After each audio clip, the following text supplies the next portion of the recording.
Nós achávamos que Jesus fosse rei, ia sentar lá no trono, ia botar mó queixo lá em Roma e dizer: ei Roma, ó, jogar o seguinte, fica de boa aí, Jerusalém, vocês estão em paz, agora eu estou no trono aqui e quem resolve a paz sou eu. Eles achavam que Jesus ia sentar no trono e ia resolver e apaciguar.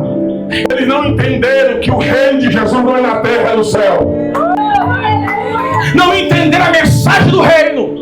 Não entenderam a mensagem do reino do pregador Jesus o Nazareno. Esse é o problema de muita gente na nossa geração. Se contar no dedinho, já fez mais de 20 anos de fé.